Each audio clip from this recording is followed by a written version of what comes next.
Okay. Hi, everyone.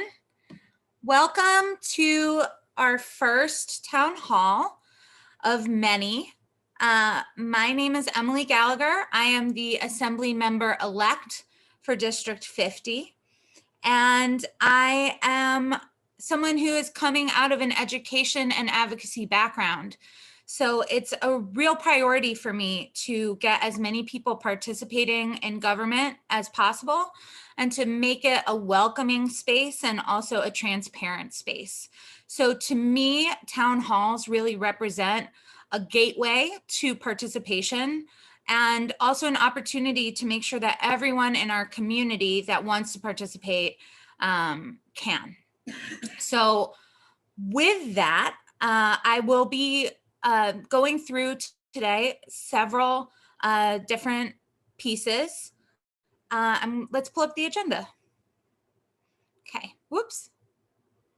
So we have a survey, which is at emilyforassembly.com/survey. And we would really like you all to fill this out and also to tell your neighbors, especially those who weren't able to make it. We are also streaming live on Facebook, and this will be recorded for those who cannot make it tonight. Hopefully in the new year, after I become the assembly member, I will be doing these on a regular basis. And I hope that soon we will be out of this era of COVID and we'll be able to do them in person all throughout the district. This survey that we've created is really to help you define our priorities for the year. Tell us what you're concerned about. Tell us what your experience has been, because much of what I'm going to be doing is representing you in the state. So I want to make sure that the stories that I'm telling are truly accurate to the experiences of our district. All right, so our agenda, I'm going to start with some civic education. And I know that many of you that are in this room will know the things that I'm telling, but I want to always start with a little civic education so that everyone knows what's going on and can participate. Then we're going to move into legislative priorities. We're going to then introduce the staff, because I have now hired my staff. You can see them here on the screen as our panelists. And then we're going to have an open discussion. This is a portion of time that I've allotted for your comments, for you to tell me what you are seeing in the district, what you care about, what you're worried about, what you're excited about, what you want to see happen, and to have some opportunity to get dialogue started. Because of our time constraints, I probably won't go too into questions at this time, but I do want you to know that I will follow up with you. My team will follow up, and we are going to have ongoing discussions. This is just the beginning of our majorly focused on dialogue office culture. Okay, so now we'll get into Assembly 101. Okay, so on the right, you see the 50th Assembly District. This is the area that I will start to represent in January. I will take office around January 5th. And North Brooklyn is represented by a suite of federal, state, and city government officials, which each have their own different districts and parameters, and we overlap in the areas that we're covering. And in that overlap is where we collaborate and where we really try to make life better and solve problems for our constituents. So the assembly is the smaller house of the state government. The state government has two houses and an executive. So there's the state senate, which is the larger districts, but in a more senior kind of role in the legislature. Then the assembly is the smaller house with more members. So the districts are smaller, but there's more representation. So it's nicknamed the People's House.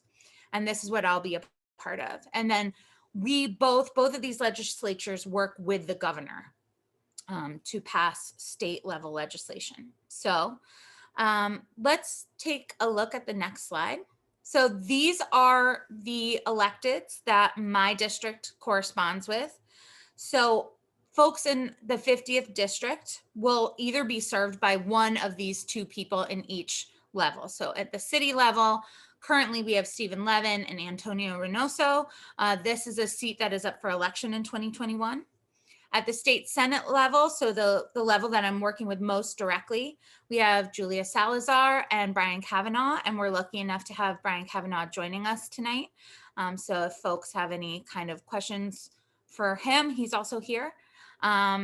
We also have our congressional representation. We have Nydia Velasquez and Carolyn Maloney. So all of us share different areas of oversight. And I have some examples of that on the next slide. So you can see that different topics are divided up into different areas of oversight. So for example, if we're looking at housing, eviction moratorium and rent regulation, so really the daily life of a renter and protecting of a renter is really covered by the state government, but things that seem naturally to go with that, such as building code enforcement or zoning or Section 8, those are actually covered by different parts of the government. So city is doing building code enforcement. Zoning is also done by the city representatives. So this is where we're all coming together and discussing. So I might not be legislating around that, but I also have the opportunity to share with those electeds my opinions, and they'll share with me around the issues that I'm covering. So for example, also, I really spend a lot of time in transportation advocacy as a volunteer. Subways, buses, and commuter rails are covered by the state. Bike lanes, which I spent time advocating for, is covered by the city, right? So that doesn't mean that I'm not going to weigh in on bike lanes, but I might weigh in through that around driving regulations and licenses, right? I might look at how does the driver's license impact the way that the street is operated. So these are all the ways that we are interacting. So that is to say that whatever your issue, my office welcomes you to come and share with us what you're looking. We may need to send you to another elected to actually solve your issue. So we're going to be working as a team. So what will I be doing as an assembly member? I will be crafting legislation on state issues. I will be negotiating the budget, but at the current moment, the budget is a very top-down model where the governor really makes a lot of the decisions around the budget. So one thing that I'm going to be pushing for is more transparency and more roles for legislators to define the budget. But as it stands, it's a very top-down process.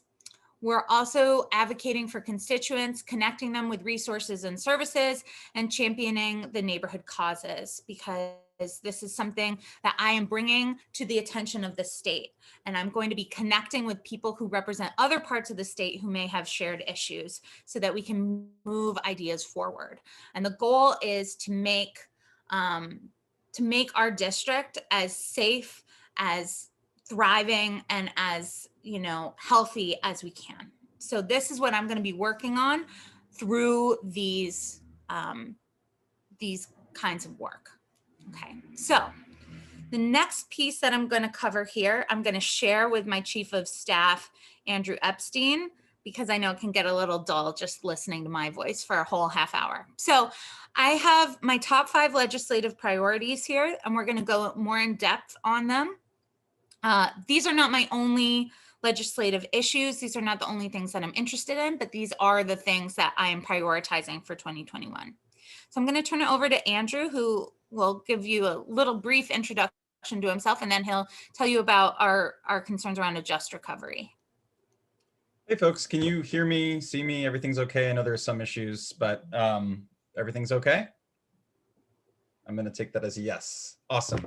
So I'm going to just talk for just a minute about one of the biggest issues confronting us right now, which is a just recovery from the COVID-19 crisis and the economic destruction that it has wrought. The past year, because of the global pandemic and the failure of all levels of government to deal with its economic impacts has really thrown gasoline on the already raging fires of inequality and blown a $14.5 billion hole in our state budget for next year. As I'm sure many of you know, the pain and the loss has not been experienced equally. At the same moment when parts of our city are facing depression level unemployment, especially in the service sector where many workers were already marginalized, very exploited and struggling to get by, the richest New Yorkers are actually having one of their best years ever. The stock market has reached several historic highs this year. In just the first 3 months of the pandemic alone, New York's 118 billionaires saw their net worth jump by $77 billion. And nationwide, the trends are really similar. So we basically are left with two paths at the state level. We could close this massive budget deficit on the backs of working families. We could cut public services like schools and subways and hospitals. We could try to patch together the budget that way.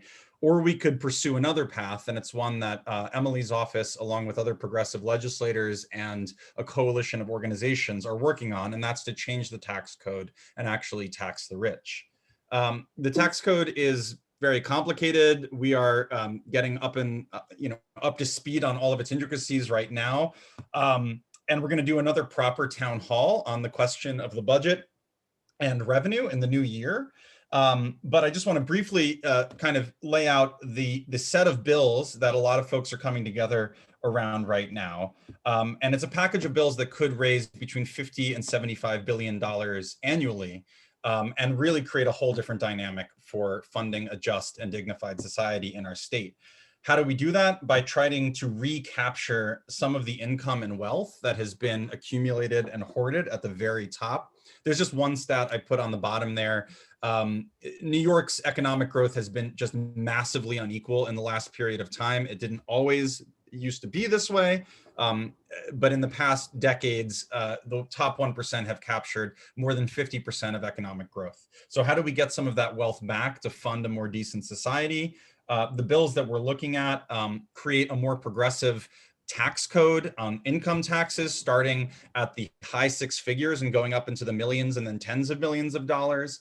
It proposes to tax accumulated wealth and investment income, essentially wealth that is not currently being captured at all by the tax code.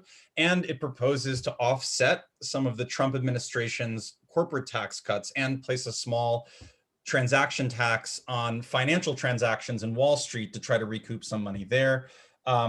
These in tandem can help us get to a different place in the state where we're able to fund a lot of the urgent priorities we're going to continue talking about tonight and in the coming months. I'm going to kick it back to Emily for another one.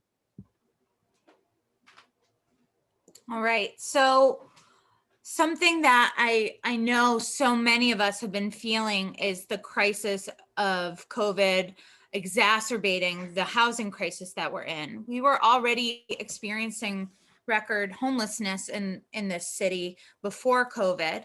And now we are in a position where 58%, whoops, sneak preview, 58% of New York's renters are not sure every month that they're going to be able to make rent. They also are, 46% of New Yorkers are actually currently at risk of eviction. And that includes many of our neighbors. The picture on the left is from a anti-eviction rally I went to that was about the issue of warehousing, which is a phenomenon where a landlord pushes tenants out of their building in order to often turn those apartments into multiple apartments into one very large apartment that they can charge a lot more money for. And this gentleman here is a rent stabilized tenant who has lived in that building for 30 years, and he is at risk of eviction right now. And it's not because he's not paying his rent. It's for, it's essentially for harassment issues. So we have this issue all over our district. And we also have 9% of homeowners that are delinquent on mortgage payments across the state. So this is something that's really impacting everyone. And there's no current eviction moratorium in New York State.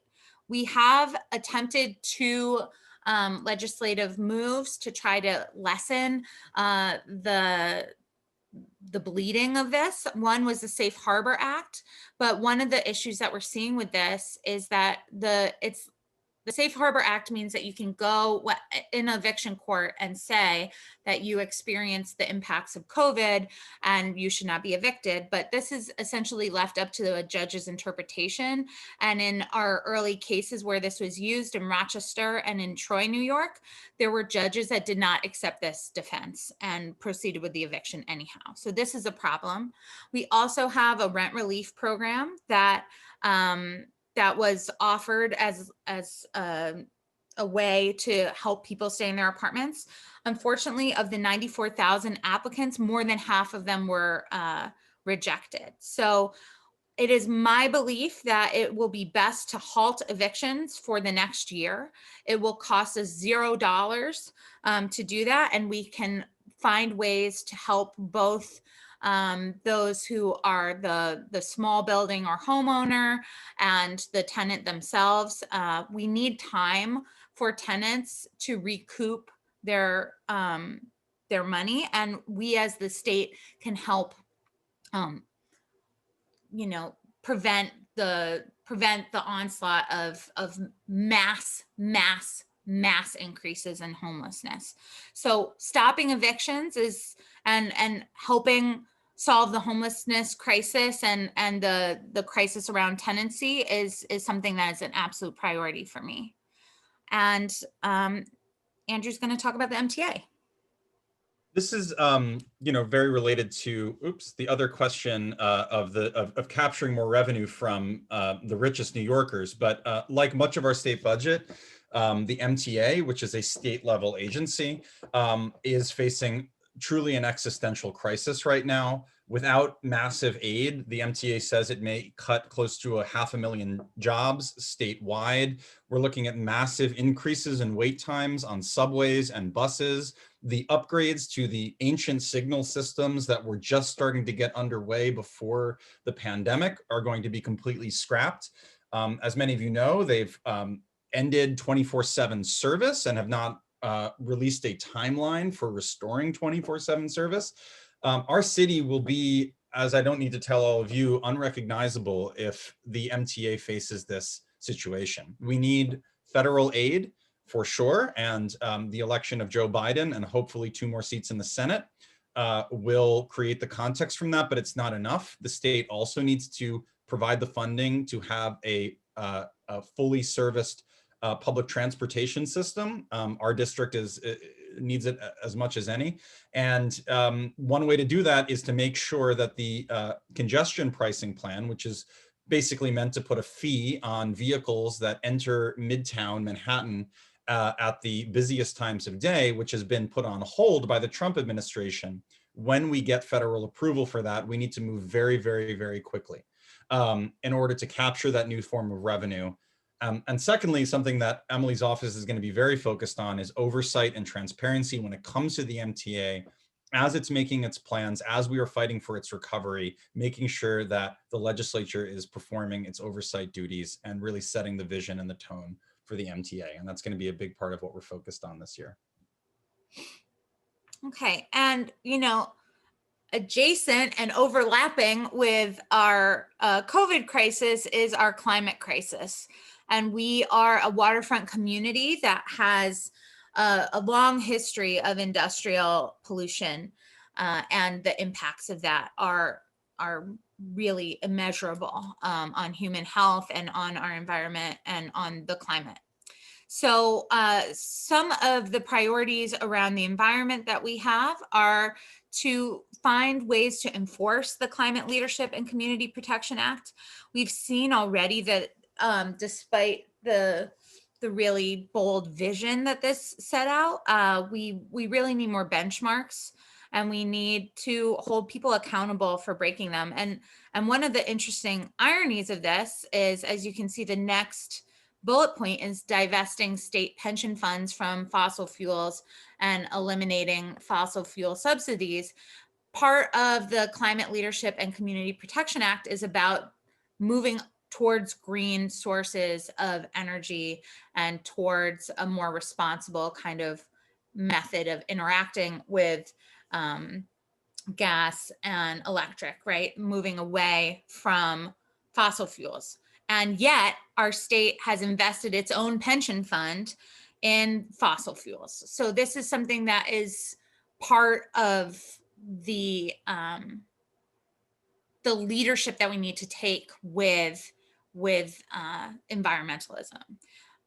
Alongside that, there's a Climate and Community Investment Act that's being proposed, which is going to bring more revenue into the story, and it's also going to be pushing polluters to pay more for their lack of oversight. So the idea is that polluting industries will have to pay $35 each time a company puts 1 ton of pollutants in the air, and they're putting many more than 1 ton of pollutants in the air. So this is going to help us dissuade corporations and industry from doing this, and it's also going to help us make money back that we can invest in things, for example, like the Department of Environmental Conservation, which has been chronically underfunded. And that is a big problem because they're supposed to be our watchdog, helping us to improve our environment. New York State has one of the worst water quality assessment levels at the EPA. So there's also federal things that we need to be involving in this conversation. But the DEC could do so much if we just gave them a little bit more funding. So that's something that I'm hoping we can get to with revenue and with raising revenue, because we really need to be taking bold steps on climate right now, or we're going to lose our chance. This is not news. We also stand against the North Brooklyn fracked gas pipeline, and I am for moving towards a public power facility. So I think that utilities should be publicly owned and operated, and that's another thing that we have our pension funds and other kinds of investments wrapped up in. So it's going to take us a while to unravel some of these things, but I think it really does need to be a priority. Okay, next. Yeah, and finally, just one of the big areas we're going to be working really hard right now, and is something you're all seeing at the street level in North Brooklyn and all around New York City, which is the catastrophe facing small businesses and storefront businesses throughout city and here in North Brooklyn. Greenpointers was keeping a track of how many small businesses have been lost. I haven't seen a number updated since August, when it had already reached 100. It's surely much more than that. And as COVID-19 cases continue to rise and we face the possibility of more stringent shutdowns, it's going to get even worse. We see this issue in 2 ways. One is providing direct aid and assistance, especially for the biggest costs that small businesses face, which is commercial rent. There's no commercial rent control in New York. We need not only direct aid and relief on the commercial rent front, but also a vacancy tax to make sure that folks are not holding on to empty storefronts for months or years in the hopes that they can maybe get a Chase Bank or another Walgreens. It's that kind of corporatization of the street level of New York City we're seeing all over the place, and it's something we're going to look at fighting here on a local level. But on a broader level, at the same time that small businesses have been devastated over the past year, monopoly power, the biggest corporations dominating the economy right now, Amazon chief among them, have grown ever more powerful, ever more strong. All the jobs that are being lost in one sector, some of them are coming back in another sector, either with gig work or with Amazon. So we're going to be looking at the tools of the state and the state legislature to really tackle the question of monopoly power over our economy. These things are intertwined, and we're facing a real juncture on both of them.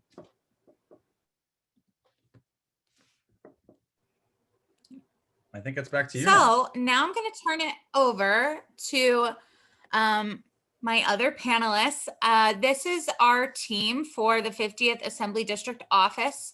And we, as a freshman office, we have a small, lean budget, but I think we've really maximized it with some fantastic staff members that I'm really looking forward to working with. So you've already heard from Andrew Epstein, my chief of staff. I'm going to turn it over to Katie Brennan and Leslie Velasquez to introduce themselves. And I'm going to stop the screen share here because maybe that'll help folks see everyone. Great. Okay, Katie. Great.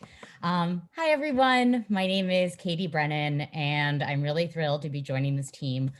Most recently, I served as Deputy Grants Director at NYC Census, where I helped design and launch the Complete Count Fund.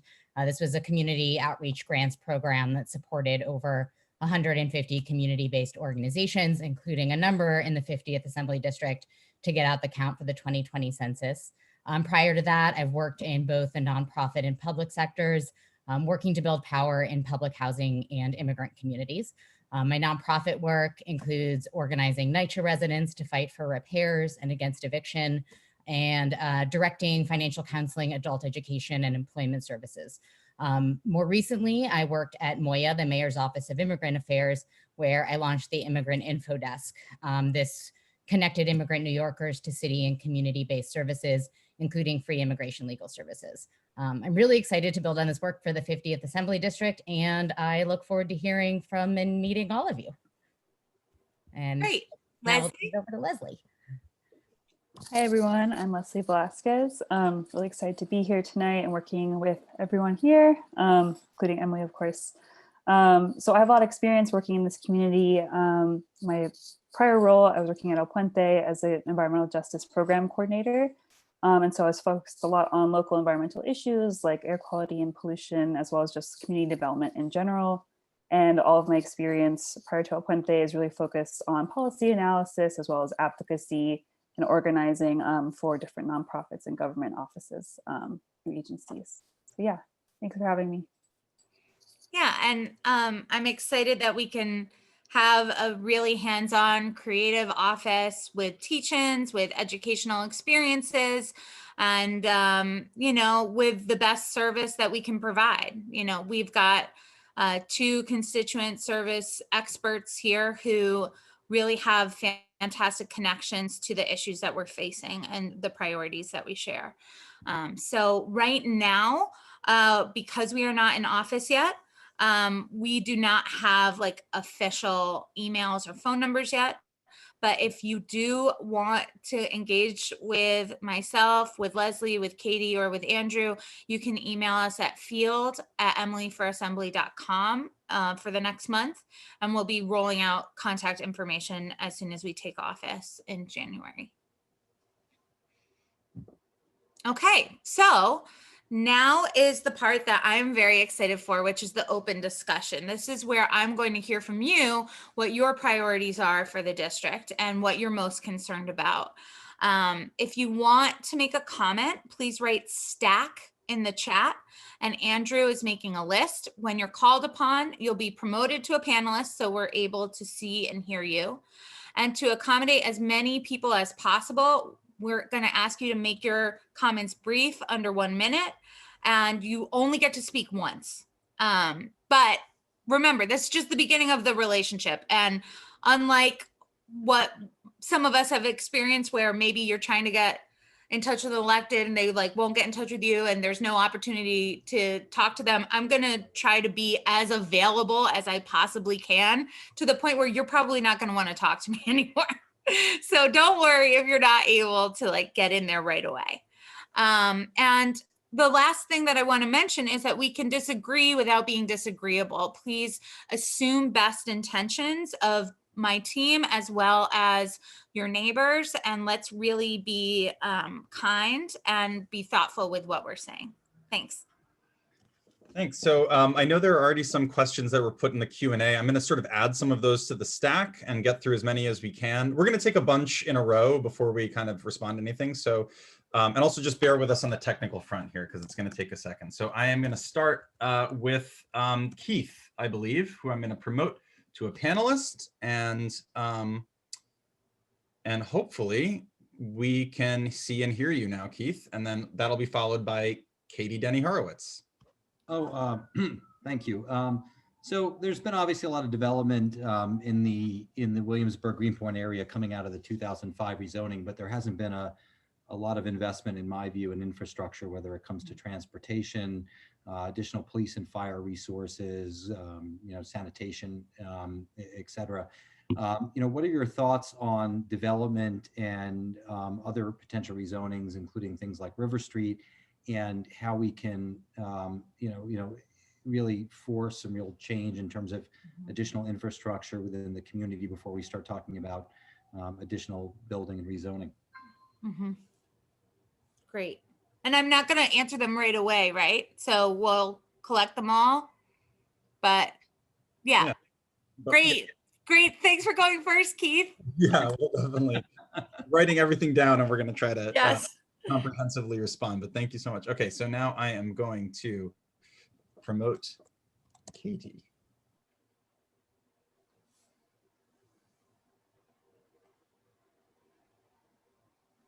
Hey. Hello. Hi, Katie. Hi, is that Emily? Wait, hold on, I don't see anybody. Yeah, it's me. Congratulations, Emily. I haven't had a chance to talk to you, but I would love to chat with you and Andrew, who I've only seen on Zoom. Leslie, congratulations. I heard from Francis you were leaving, so I didn't know until tonight what that was for. But I wanted to speak very quickly about parks and open spaces, which I fully understand the majority of our park space is under the city's jurisdiction. But there are a lot of opportunities for state partnerships, whether it's parks, as you know, the new Under the K Bridge park, and the MTA site adjacent to the future Bushwick Inlet Park. So I'd love to sit down with you and hopefully include some parks and open spaces, which, as you know very well, is at the forefront of our community's needs. Given the pandemic, I would argue even before the pandemic, but certainly it's no longer argued as anything but an essential service and infrastructure. So love to talk to you about including that on your climate change priorities and just environmental priorities. Great. Awesome. Definitely we'll meet with you. Oh, thanks, Lincoln. Happy birthday. Great. Let me, now we have Dave. I'm gonna, David D'Ignazio. I'm gonna promote you to a panelist. There we go.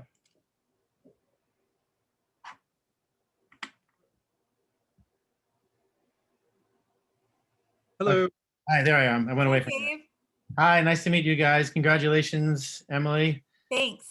I don't know what is the proper term, assemblywoman, assembly person, just congratulations.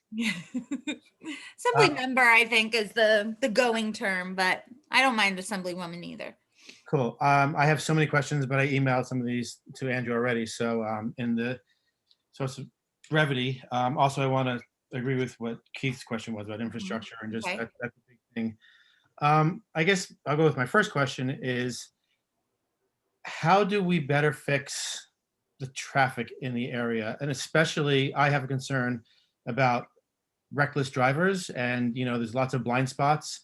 I don't particularly have a car. I'm a native New Yorker, so I'm used to walking is in my DNA.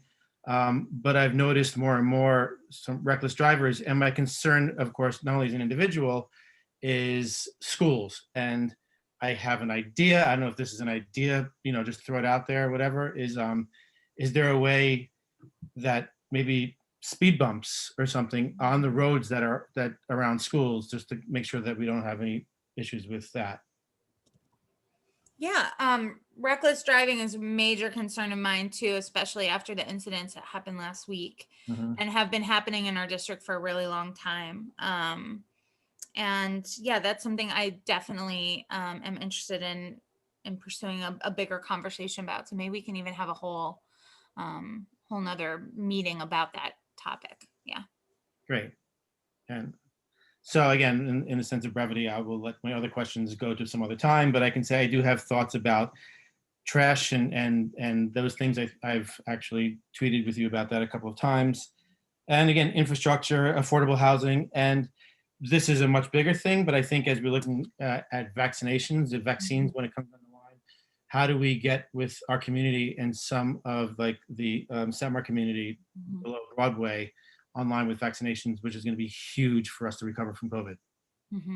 Yeah, I can tell you briefly that we're building very good relationships with that community, and that will be a ongoing conversation for us. Yeah. Cool. Thanks. Great. Thank you. Thanks. Lincoln, I'm going to promote you here to panelist. Hopefully that will.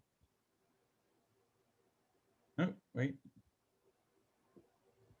Oh, here he comes.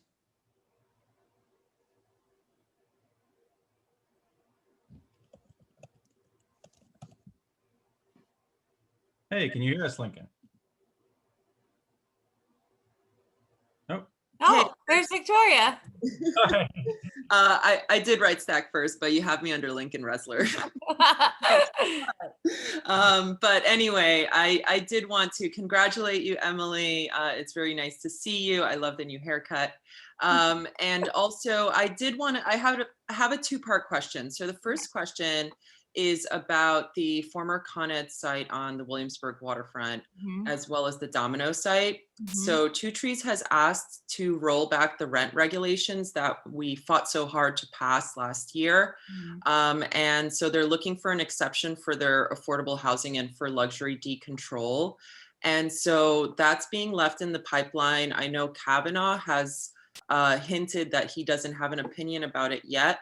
So it would really be up to you and Kavanaugh to make that decision. And I really hope that you would fall on the right side of history and help protect our rent laws. And then the other question is, there's a lot of legislation that's currently in the pipeline that we unfortunately haven't had a chance to pass yet because of COVID and just the legislative agenda. And I wanted to know, some of this legislation is around domestic violence victims, around protecting small homeowners with the Small Homeowners Bill of Rights, which I helped co-write, and just pieces of legislation that, we really want to see passed in the next session. And so I'd love to work with you on making sure that that legislation just doesn't fall to the wayside. Great. Yeah, I know that all that legislation that is from my predecessor will be put back out to the floor to be grabbed. And I would love any guidance with the ones that you want me to prioritize to get back into my wheelhouse. And others will be grabbed by other people if they get there first. But yeah, I definitely would love some help with that. And yeah, and I am definitely not in favor of rolling back rent regulations. I'm definitely interested in hearing more about that issue. Yeah. So Awesome. Thank you. Thanks. Nice to see you. Nice to see you too. Great, thanks. And I'm sorry, I'm realizing now I'm getting a few folks who didn't get the link, and I think I know what happened. Well, whatever. There was a Action Network event page that got transitioned over to Zoom, and it looks like we got most people here, but I apologize for anyone who had to scramble to get the link. I'm pulling in off a Q&A. You didn't write stack, but if Emily O'Brien, I noticed that you put a question in the Q&A box earlier in the event. I don't mean to put you on the spot, but if you want to ask that question live, you're totally welcome to. If you want to just let me know in the chat. But while you're, oh, there you are. I'll put you in the chat right now. Here we go, promoting you to panelist. And then we're going to Lucy Walton right after Emily. Hi there, I'm Emily O'Brien. Congratulations, Emily, and so nice to meet your incredible staff. Hello, everyone. Thank you for hosting this discussion. So I'm a small business owner, and I serve the what was a thriving film and television community here in North Brooklyn.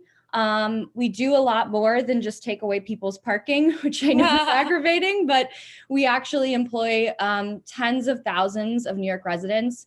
And we bring in an enormous amount, billions of dollars of money is spent to New York vendors and small businesses. So there's a real multiplier effect to the impact our industry has.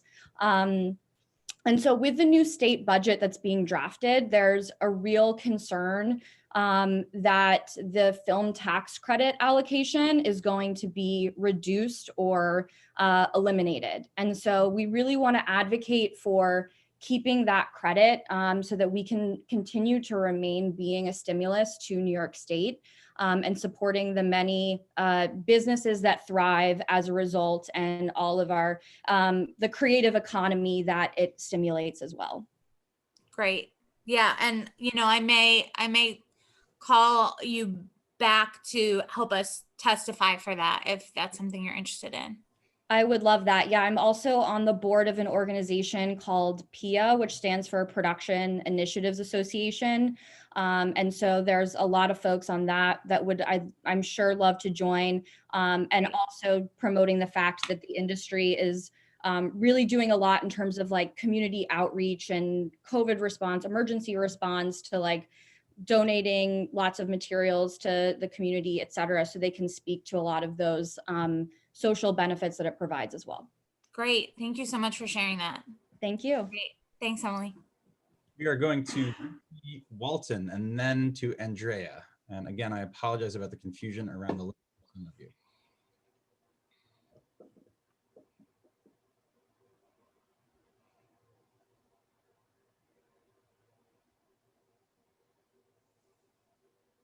I see two Lucy Waltons, so I'm adding both to panelists, and we're going to find out which one is which. Hey, it's Lucy. Hi. Hi. Apologies, I couldn't get my camera working. Hi, Emily. Thanks so much for doing this, and we really appreciate the opportunity to converse with you. And also, I love your sentiment about getting more people into politics. That's just phenomenal. So, like many people on the call, you know, I'm really quite concerned about the level of development that's proposed for our neighborhood.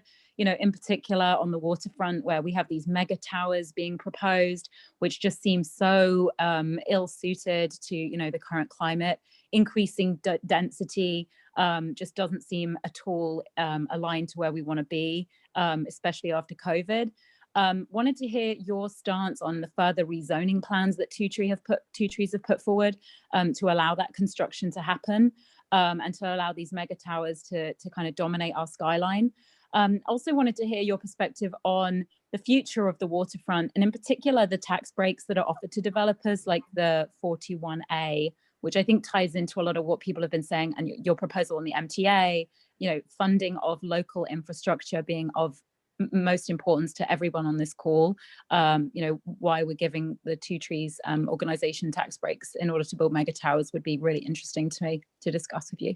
Definitely. And I want to, since this has come up a few times, I'll just take a minute to say that 421A is something, the way that it functions now is something that I'm very critical of.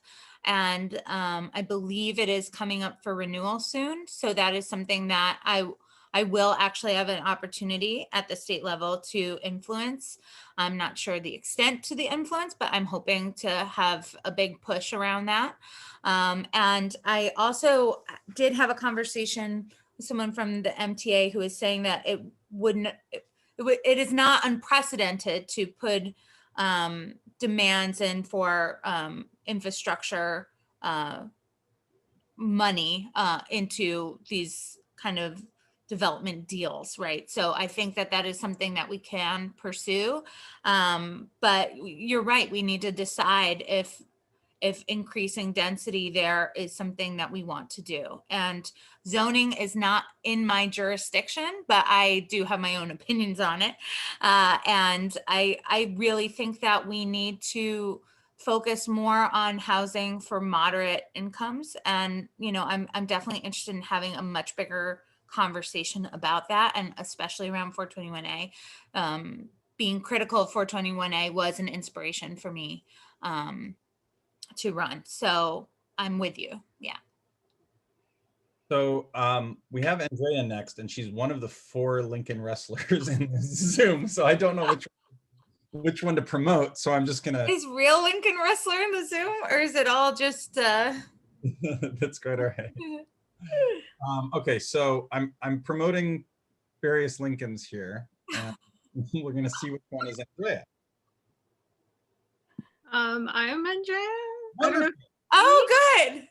Right. Are you seeing me at all? We are not. But we're hearing you. That might be good because I'm in a robe and I'm sick. So that. But first of all, thank you, and I've been so happy to hear all the things expressed. I have terrible stage fright on Zoom calls, so if I'm a little bit nervous, pardon me. But I wanted to call specifically about one thing that's more local, and it's about the Open Streets project, which has been such a lovely idea, and I think it's been really successful in some of its iterations. But in my local area, I'm on North 7th and Berry, and it's been sort of a massive issue all summer, all spring, like during a pandemic, because it's already a party zone, a very heavy party zone and a very heavy bar zone. We ended up, instead of having open, clear streets like some other people in Brooklyn, we ended up with nonstop maskless drunken parties with blockage. If we tried to open it up at night, people would bully us. And we have a lot of elderly people. I've been in my apartment 25 years. Most of my neighbors are older and they couldn't even come out of fear of the pandemic. So my concern is basically, I've been hearing whispers that this may become more permanent.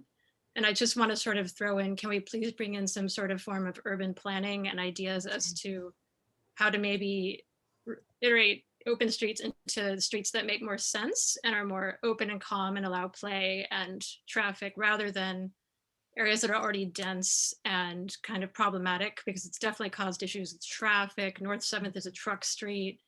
We couldn't, I had an ambulance come to get my neighbor in front of City MD and they can't get around the corner because they're blocked off, like just issues. So I just wanted to throw that out because it's been such a massive double whammy, the COVID plus these parties, keeping us up till 2 a.m, fireworks, all of it on our doorstep. It's just quite unfair to ask us to take on a double burden so people can walk their strollers up and down other days. Right. So as much as I support the idea, I just would love to invite actual urban planning and thoughts about, really thoughtful approach about how to bring this in. And I support the idea. I love it. I mean, Amsterdam, hell yeah. I loved it there, but I just feel like there was a really intelligent approach. And I don't want to go on too long, but I just wanted to sort of please, throw up my hand for a lot of my elderly neighbors and a lot of people on our street on North Side Berry stretch and North 7th, 8th, 9th especially. We have borne an amazing psychological brunt during the pandemic that I don't think many people have had to deal with in our area. So just throwing that out there, it might be a wise area to not become a party zone during a pandemic.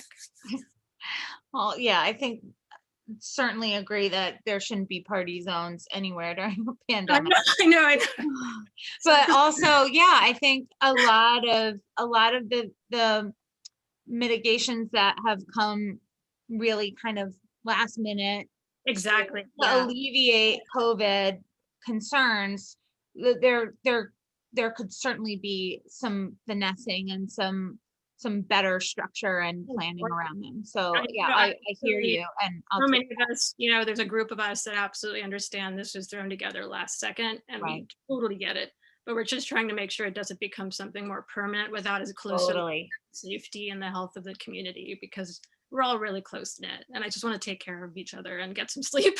Yeah, totally. Okay, so. Yeah, no, I hear you, and that's, I've noticed that Barry gets pretty wild as well, and it's a problem. I can't even tell you, no words. So, and we're used to, I've been here 25 years, I'm used to partying in my area at this point, but I definitely think that we can be a little wiser about taking areas that are already busy party zones and blockading them off to become parties. Because if we blockade the quieter streets, I've noticed they're just fine and they're lovely and they're great for egress. But as far as Barry from maybe North 5th on or something, it just sort of becomes a giant swath of bars and parties, and it's a lot. It's right by the train. So the neighborhood, it becomes a place also where it becomes like an extension of the street dining and that's basically enablement of partying rather than enablement of free egress and free transit. And it makes sense on so many other streets, it just doesn't where we are. So I'm just sort of begging for a little bit of analysis and kind of looking at who's living there and what they're having to juggle. So thank you. I took up too much time, but thank you. No, I've got it written down. We'll make sure that we get your contact info so we can follow up. Totally. I'll put it in the, Andrew, do I put it in chat or Q&A? Oh yeah, I also just saw, I think I just got an email to you about the link. And again, I'm so sorry about that. So I have your email now, I think. Andrea Halsey, that's me. Yeah. Thank you, perfect. guys. Thank Thanks. Thank you. you. So actually Stack is now open, though I don't want to put her on the spot, but I forgot that we were going to ask Eliana from Senator Kavanaugh's office to introduce yourself, but I do not want to put you on the spot if that's not what you're prepared to do. So I'm going to do it. Great. Yeah, and we've just got 5 minutes left, so this is a perfect kind of conclusion. Sure. And I have one more stack after this too. Hello. Hi. Oh, it's so nice. Now I can see you all at once. This was so lovely. Thank you for hosting this, and our office is truly so excited to work with you all. It seems like you've assembled a wonderful team, and we're just super excited to be working together. My name is Eliana, and I'm here on behalf of Senator Kavanaugh. I am one of his community liaisons, and I specifically represent him in North Brooklyn. So I will get to work with you all closely, and it was great to hear what folks had to say tonight. Those are the same issues that we're always thinking about, and we're looking forward to tackling them together. So welcome, congratulations, thank you so much, and we'll work together soon. Great. Thank you, Eliana. It was really nice to meet you, and we'll all be working together real soon. Yes. We have Kevin up next on Stack. Great. And then we have Corey. And then we'll be able to take maybe one or two after that, and then we'll be good. Okay, great. Hello. Hello. How's it going, everybody? I all of a sudden my video cut out, and I said, what has happened here? Has my computer rebelled against me? And no, I was promoted to a panelist. So nice to be amongst the panelists. Thank you so much for doing this, and it is so amazing and wonderful to see the whole team and to be participating in this town hall. And I guess something that I just want to say, it would be wonderful to see, and I'm sure that you are, but I feel the need to ask regardless, if you're planning more of these sorts of events. I mean, even moving forward to while when you are in office, these larger community conversations. I think so many of us in the community have seen, in some of the areas where this type of thing would be really great, it's not happening, right? It has not happened in the past, right? These are the sorts of conversations and formats we would love to see from the community board. These are the sorts of conversations and formats we would love to see from a lot of our existing electeds, where these open community conversations and expectations, and where we can be hearing from everybody, and I think that it's really wonderful. And that being said, I think around something, we just did it for Meeker Avenue, and it was so wonderful to have Andrew there. We had a visioning session around the BQE, the space under the BQE, where stakeholders were brought in, the community was able to talk, and we did it ourselves. And so having your support as our assembly member and doing that sort of thing, whoever's taking the lead on it, would be really wonderful. And I think it's going to be really important, especially when we're thinking about stuff like open streets moving forward, when we're thinking about stuff like environmental justice moving forward. I know people have a lot of opinions on the open streets. I'm really proud of the work that's gone on, that the neighborhood has done. We're a neighborhood that has some of the least amount of open space in the entire city. And that's an investment in the future as a neighborhood that's going to face major consequences due to climate emergency. And I think that, that there are some of these problems that we can solve around parties and bars and stuff like that, and just having conversations with our neighbors. Hopefully the pandemic will be over soon.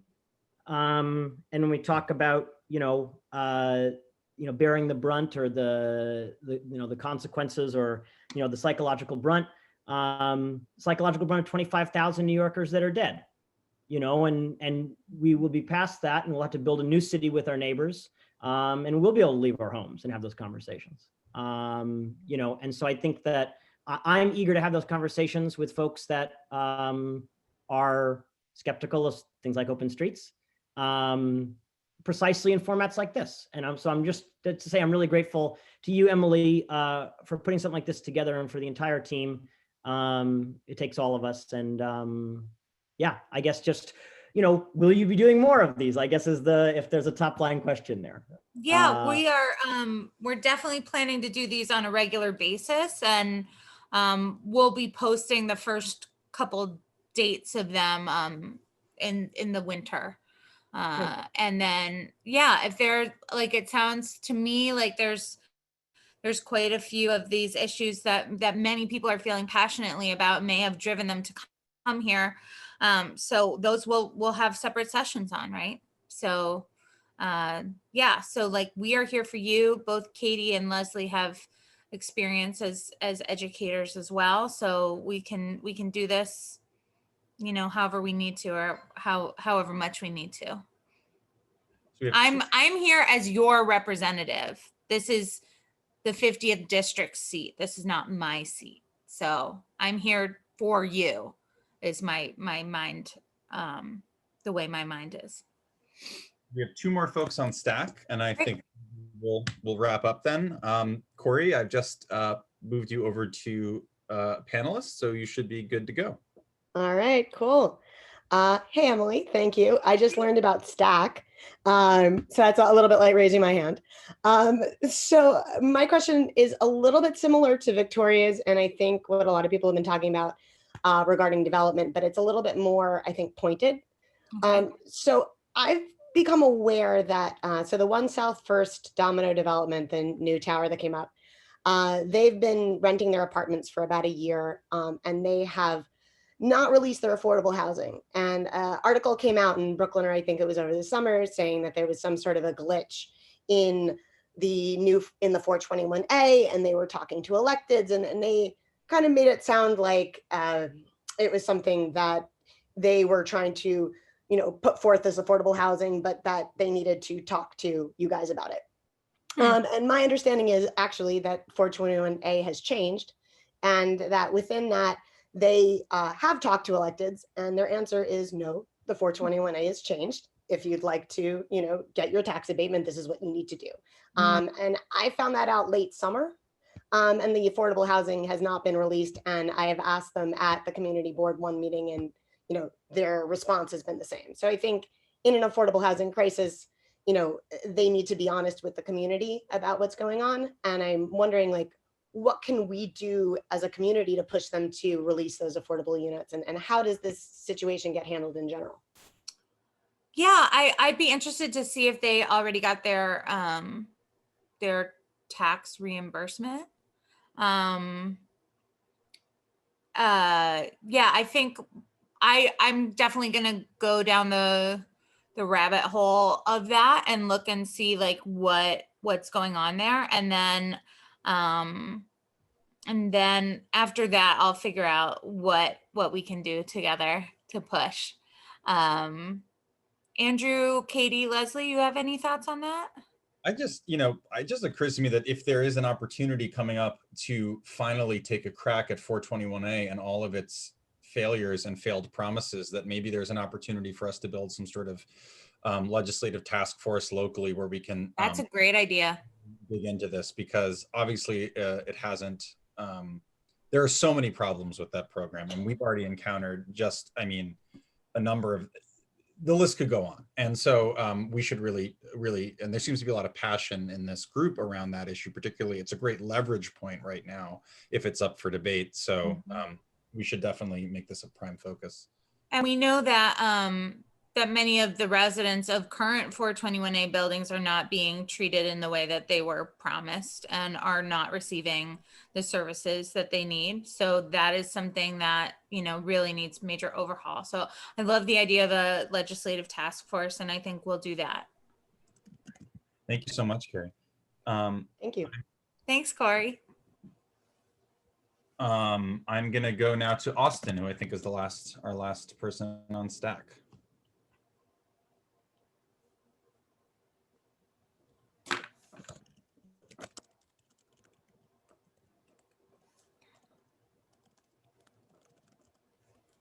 I'm unmuted. Oh, Does this hello. work? Can you? Hey, I just need confirmation that y'all can hear me. I'm on a work laptop. I don't know. Yeah. Oh, okay, perfect. Thank you. So forgive me if y'all, this has been brought up before because I'm still at work and I haven't been able to pay the closest attention, but I'm very interested in how your office will address the New York Health Act. As you know, it's basically free Medicare for all in New York State. It's passed the Assembly many, many times before. I think now we have the chance to get it past the Senate and the governor, whether he wants it or not. So I'm just curious if y'all have been in contact with Gustavo Rivera's office about the New York Health Act, and just if y'all can speak to that, please. Yeah, I'm a big supporter of the New York Health Act, and I'm advocating for it.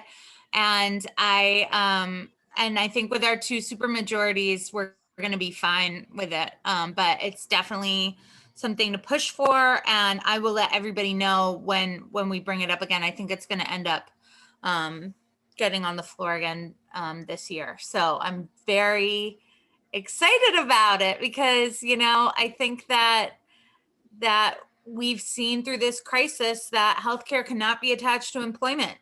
We absolutely need every single person to have access to good, safe healthcare. And I think the New York Health Act is a way that we can be a leader in the country around this issue. So I'm really excited about it too. And thanks for all your advocacy on it. I know you've done quite a bit through the years. So yeah, thank you. Great.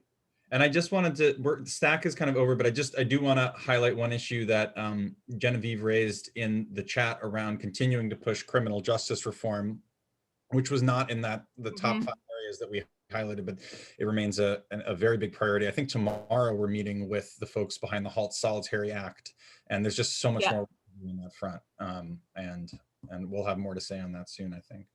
Yes, we are for major reform of incarceration and police reform. We really want to see the system totally change. So we are for criminal justice reform. Yeah. Great. So, and that is it on our stack here. So Emily, I'll turn it over to you to wrap us up. Great. So this was really fun. I was nervous, but it was really a good time. And I have my notebook here with the issues that you all brought up. And yeah, I think like we'll be doing another one, let's say in maybe January or February to give you an update on how things are going. And you know, Katie and Leslie are going to have a lot more agency about what kind of teach-ins we do, what kind of programming we do. So please feel free to reach out to us at field@emilyforassembly.com. In the meantime, if there are specific issues that you're really passionate about that you want us to focus on. And also, please take that survey because it's going to help us define our work. So like I said before, I am here to work for you. I'm going to use my values that I ran on that got me elected to guide me, but I really want to be a strong representative voice for our community. And I'm looking forward to this great honor that you've given me. And I'm really excited to take office. So thank you so much. And thanks to my great team. And thanks to everybody who came out. This was like a really good time. So thank you.